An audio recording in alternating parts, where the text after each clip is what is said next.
Masa pandemi COVID-19 jadi cobaan berat bagi banyak orang, termasuk Maman. Kerjanya apa? Kerjanya jualan sepatu. Sepatu. Jadi sekarang lagi ngapain di sini? Sekarang jualan sepatu kan nggak ada yang beli, lain kepada pere. Cuma nggak ada orang. Sekarang jual sepatu nggak laku. Gitu. Terus sekarang ini lagi ngapain tadi di sini, Pak? Ya nunggu-nunggu dikasih lah gitu, gimana ya? Jadi bingung jadinya. Sehari-harinya kita gimana gitu kan. Biasa berjualan sepatu, ia kini kehilangan pembeli sejak banyak yang bekerja di rumah. Mereka pun menggantungkan hidup dari bantuan, seperti yang disalurkan oleh Aksi Cepat Tanggap atau ACT. Layanan makan gratis terus dikirimkan ke sejumlah wilayah. Setiap harinya, ada ribuan makanan gratis bagi para pekerja informal. Ya habis kita makan dari mana? Sehari-harinya saya kan bingung jadinya.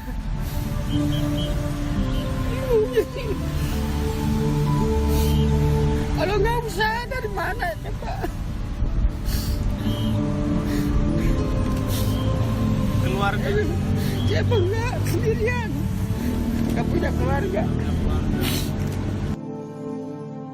Bantuan makanan ini ditujukan bagi mereka, para pahlawan keluarga, yang harus tetap berada di luar rumah selagi corona merebak.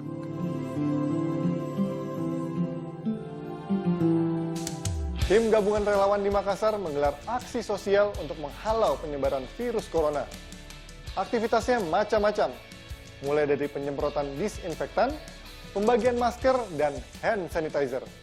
Menariknya, semua bahan yang digunakan adalah hasil karya para mahasiswa di Universitas Muslim Indonesia Kota Makassar. Seneng banget ya bisa saling bahu-membahu untuk memutus rantai corona.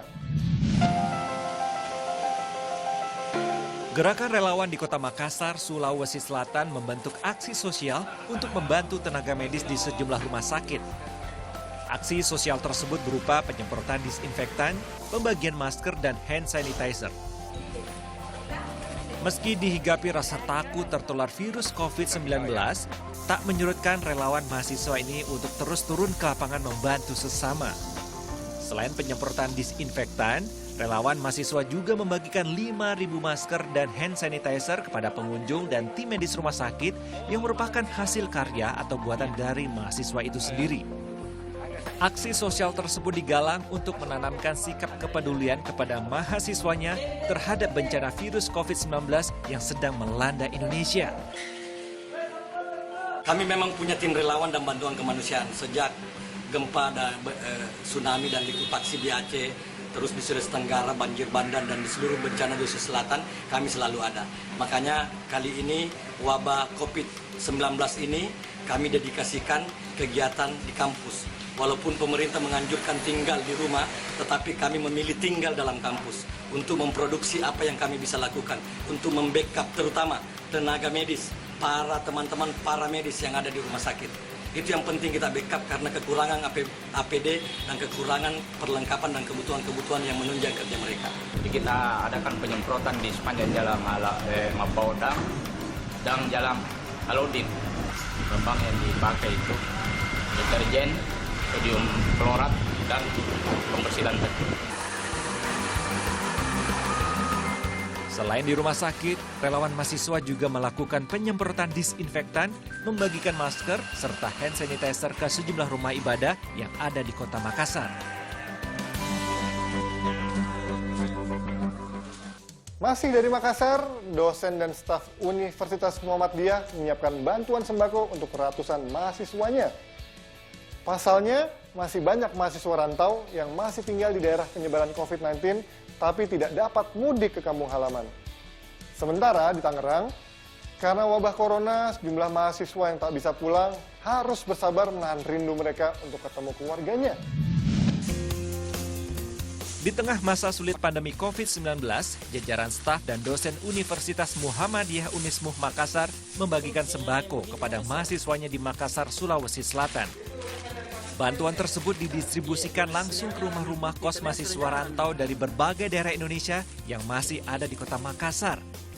Di antaranya, sebanyak 439 mahasiswa FKIP Unismuh Makassar mendapat sembako secara berkala dan rutin dari hasil patungan atau donasi para dosen di fakultas tersebut.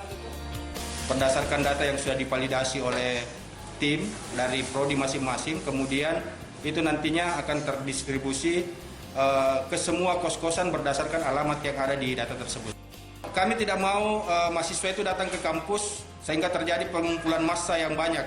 Sehingga inisiatifnya kami mengirimkan langsung ke kos-kosannya. Itu lebih efektif saya kira. Pokoknya kita akan upayakan logistik ini terus kita galakkan berdasarkan data yang masuk. Kalau memungkinkan nanti malah kami berpikir untuk memberikan bukan hanya mahasiswa FKIP yang ngekos, tapi seluruh mahasiswa Unismu yang ngekos kita upayakan. Selain terlebih dahulu mendata mahasiswanya, para staf dan dosen di FKIP Unismuh Makassar tersebut juga memberikan paket sembako yang berisikan minyak goreng, makanan siap saji, dan doa-doa dan zikir sesuai dengan latar belakang kampus mereka.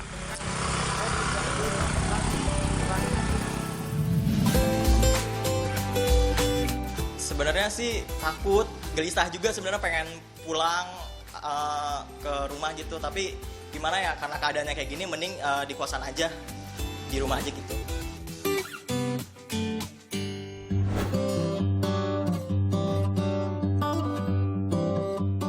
Angela Marici, mahasiswa Universitas Multimedia Nusantara Tangerang ini harus menahan rindu tak bisa berkumpul dengan keluarganya di Samarinda. Padahal saat ini sudah tidak ada lagi sistem kuliah tatap muka digantikan dengan sistem online. Namun Angela tak mau egois. Ia memilih tetap tinggal di rumah indekosnya demi menjaga keluarga atau dirinya tertular virus corona. Pengen pulang, pengen banget malah. Tapi tuh bilang ke orang tua tuh ya udahlah nanti aja pulangnya selesai corona. Soalnya takutnya malah aku yang ngebawa ini, kayak mengebawa corona buat keluarga gitu loh. Takut mereka kayak pas aku datang sana takutnya mereka malah kena gara-gara aku. Jadi takut juga.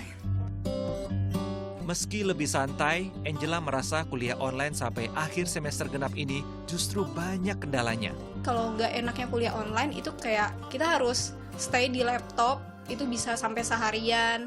Terus juga kayak apa ya? Oh kayak ini kadang internetnya itu susah. Terus kadang juga ada yang mati lampu listriknya. Jadi kayak banyak kendalanya gitu loh kuliah online. Jauh dari keluarga saat wabah corona. Hal ini juga dirasakan Ridwan Syafirin. Sudah 3 bulan mahasiswa asal Yogyakarta ini tidak pulang bertemu sanak keluarganya. Hanya sambungan telepon yang akhirnya jadi penyambung tali rindu antara Ridwan dan keluarga. Sementara demi menyiasati pengeluaran yang besar lantaran kuliah jarak jauh, mahasiswa rantau ini memilih makan seadanya. Biasa sih dari segi biaya ya, karena di ojek online juga kayak makanan masih mahal-mahal gitu loh, kayak mikir-mikir 2 kali kalau misalnya mau pesen gitu loh. Ini mahal banget, mending bikin mie instan aja kayak gitu, mau ngirit aja sih sebenarnya. Sebenarnya sih takut, gelisah juga sebenarnya pengen pulang ke rumah gitu, tapi gimana ya, karena keadaannya kayak gini mending di kosan aja, di rumah aja gitu. Ya, Kemendikbud telah mengeluarkan surat edaran tentang masa belajar penyelenggaraan program pendidikan. Dalam surat ini, Kemendikbud memberikan keleluasaan bagi perguruan tinggi memperpanjang masa belajar bagi mahasiswa selama 1 semester selama pandemik virus corona.